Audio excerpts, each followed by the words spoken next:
Bunge la Shirikisho la Somalia limepitisha marekebisho ya katiba siku ya Jumatano, Machi 4 mwaka huu na kuongeza muda wa madaraka ya rais na wabunge kutoka miaka 4 hadi 5, hatua ambayo imechelewesha uchaguzi uliopangwa kwa mwaka mmoja.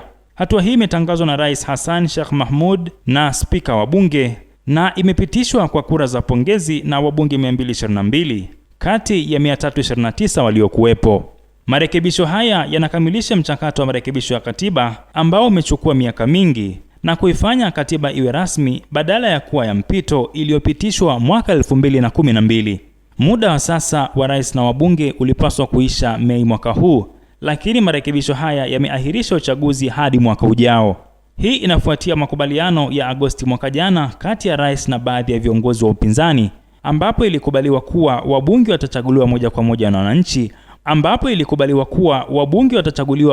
moja na wananchi mwaka 2026, lakini rais ataendelea kuchaguliwa na bunge.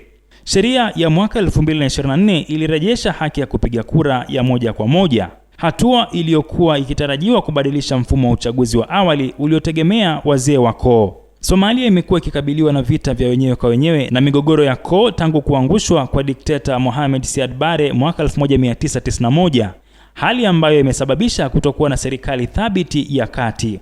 Kundi la Al-Shabaab linalohusiana na Al-Qaeda bado linadhibiti maeneo makubwa ya mashambani na limekuwa likifanya mashambulizi ya mara kwa mara katika miji mikuu, licha ya juhudi za kikosi cha kulinda amani cha Umoja wa Mataifa kuwasukuma nyuma. Upinzani umekataa marekebisho haya vikali, huku viongozi wa vyama vya upinzani ikiwa ni pamoja na marais wa zamani na mawaziri wakuu wa awali wamesema marekebisho haya yanakiuka makubaliano na wamehimiza uchaguzi ufanyike Mei kama ilivyopangwa awali.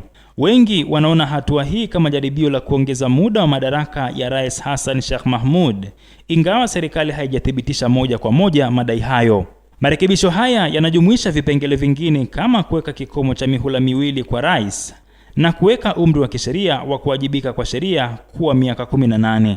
Wataalamu wanasema kuwa ingawa marekebisho haya yanachukuliwa kama hatua ya maendeleo katika kukamilisha katiba, yanaweza kuongeza mvutano wa kisiasa katika nchi ambayo tayari inakabiliwa na changamoto za usalama na utulivu wa kiuchumi. Hali hii inaweza kuathiri juhudi za kimataifa za kurejesha utulivu nchini Somalia, hasa katika kipindi ambapo kundi la Al-Shabaab linaendelea kuwa tishio kubwa. Uchaguzi ulioahirishwa utahitaji mipango mipya ili kuhakikisha usalama na ushiriki wa wananchi, na matokeo yake yanaweza kuamua mustakabali wa siasa za Somalia katika miaka ijayo.